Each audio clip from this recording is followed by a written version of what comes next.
चंदनपुर जंगल में बंटी कबूतर और टुनटुनी नाम की चिड़िया दोनों पति पत्नी रहा करते थे।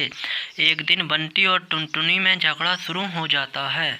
टुनटुनी, अभी तक तो मैं चुप था, लेकिन तूने फिर से एक लड़की को जन्म दे दिया। अब मैं तेरी 3 बेटियों का खर्च नहीं उठा सकता। निकल जाओ अभी के अभी मेरे घर से। बंटी, मैं कहाँ जाऊंगी इन छोटी छोटी बच्चियों को लेकर? आखिर ये बच्ची तुम्हारी ही हैं। इनका मासूम सा चेहरा देखकर तुम्हें बिल्कुल भी दया नहीं आ रही। तुम इतने पत्थर दिल और निर्दयी कैसे हो सकते हो बंटी? हाँ, मैं पत्थर दिल हूँ, मुझे बिल्कुल भी दया नहीं आ रही। मुझे नहीं देखनी तेरी बेटियों की शक्ल। निकल जाओ अभी के अभी मेरे घर से। बंटी, मैं जा रही हूँ अपनी बेटियों को लेकर, लेकिन तुम्हें आगे चल के अपनी इस गलती का बहुत शर्मिंदा पछतावा होगा। हाँ जाओ, निकल जाओ इधर से अभी के अभी। और एक बात और सुन लो, आज के बाद तुम्हारा और मेरा कोई भी रिश्ता नहीं है। आज से हमारा रिश्ता ख़त्म।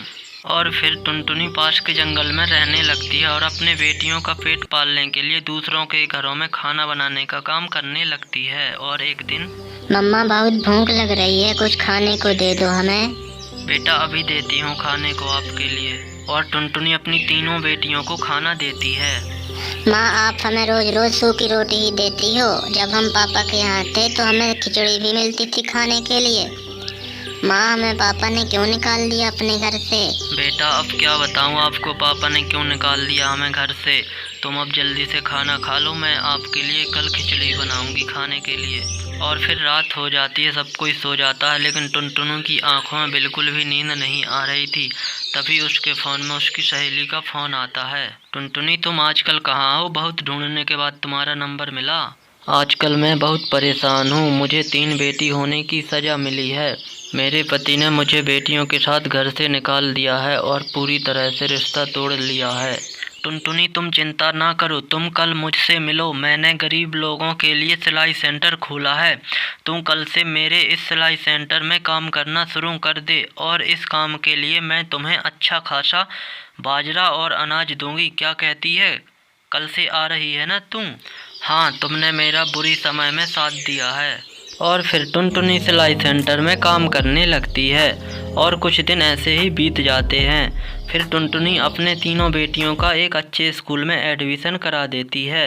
मम्मा देखो, हम अपने स्कूल में बिल्कुल फर्स्ट नंबर पर आए हैं। बेटा, ऐसे ही मन लगा के पढ़ना और अपने माँ का नाम रोशन करना। और कुछ सालों बाद टुनटुनी की तीनों बेटियों की नौकरी लग जाती है और वो माँ बेटी फिर खुशी खुशी रहने लगती हैं। जंगल में बहुत तेज बारिश हो रही थी। शीला चिड़िया अपनी 2 बेटियों के साथ घर में बैठी हुई थी। देखा रानी बेटा, तुम हमेशा मुझसे पूछती थी मम्मा इतना दाना इकट्ठा करके क्यों रखती हो। अब कितने दिनों से बारिश रुकने का नाम नहीं ले रही। हमारे पास दाना है और जिनके पास दाना नहीं है वो कितने परेशान होंगे। इसलिए हमें पहले से भोजन इकट्ठा करके रखना चाहिए। शीला चिड़िया, दरवाजा खोलो ना, हम बहुत मुसीबत में हैं। मेरे बच्चे भूखे हैं, थोड़ा सा दाना दे दो ना शीला चिड़िया। और चिड़िया दरवाजा खोलती है। कालू कौआ, मैं जानती हूँ तुम कितने बड़े आलसी हो। मैंने तुमसे कितनी बार कहा था दाना इकट्ठा कर लो। बारिश का कोई ठिकाना नहीं, कब होने लगे। रानी चिड़िया अपनी माँ से कहती है, मम्मा कालू कौआ को दे दो ना दाना, वो कितनी मुसीबत में है, हमें दूसरों की मदद करनी चाहिए। और चिड़िया कालू कौआ को दाना दे देती है। तो कालू कौआ, ये दाना अपने बच्चों को खिला देना। चिड़िया बहन, मैं ये आपका एहसान कभी नहीं भूलूंगा। दाना लेकर कौआ अपने घर आ जाता है।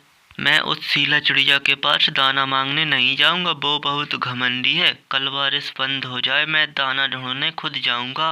और अगले दिन भी बारिश बंद नहीं होती है। कौए के बच्चे भूखे होते हैं। पापा, भूख लग रही है, शीला चिड़िया से दाना मांग कर ले आओ ना।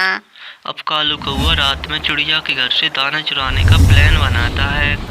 जब चिड़िया सो जाती है, वो दाना चुराने लगता है। पास में रखी मोमबत्ती से कौआ की पूंछ में आग लग जाती है।